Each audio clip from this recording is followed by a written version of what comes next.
Hello, and welcome to a new Green Stuff World video.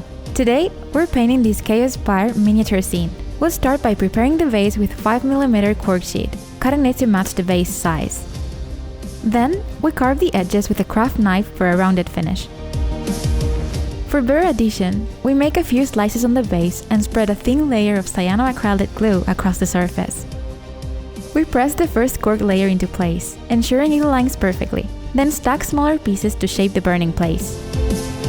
To create the stake, we'll trim and carve an old brush handle, removing its paint. Next, using a hobby hand drill, we make a hole in the cork and carefully insert the stake.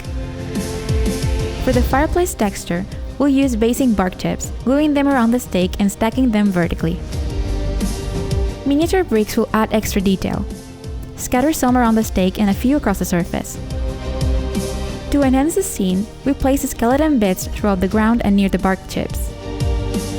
We also add a few bugs, carefully positioning them with tweezers. Then, we coat the ground with glue and sprinkle hobby sand, filling any empty spaces between resin bits. Now it's time to build the main scene. We'll attach pieces of a fallen Imperial Terminator to the stake, adding wire for extra detail.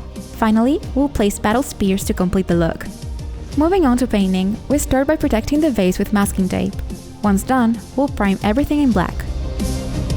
Mixing Arachnic Green and Black Stallion with acrylic thinner, we airbrush the ground, focusing on gaps between resin pieces.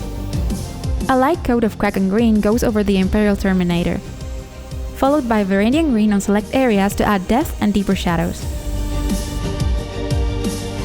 Using Arachnic Green again, we'll spray a coat with the airbrush tilted downwards to create highlights on the ground. To intensify color detail on the ground, we'll use Mirage Blue and lay a thin coat in certain areas.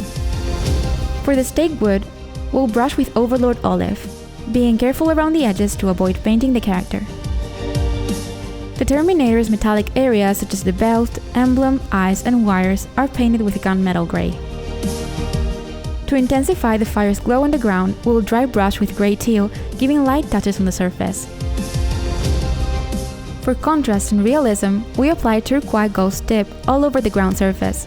This will also result in a more vibrant color. We'll add black soot from our liquid pigment series to our character, focusing on areas near the fire to create a realistic Scorched Effect. A layer of transparent sepia from our acrylic inks range deepens the burn effect on the wood, stake, and parts of the Terminator, making the scene feel more alive. To start building a fire look, we'll airbrush with Ember Orange around the stake, making sure to cover most of the wood and the Terminator's legs.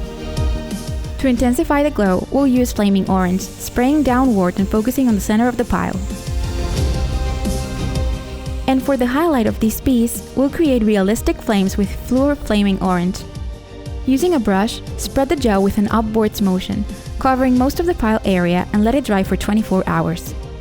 Finally, for the last detail, we'll apply coagulated blood on the upper part of the stake as well as other nearby areas of this fallen soldier. And there you have it, a fiery scene of this not-so-unstoppable warrior burning in chaos as a grim warning of war.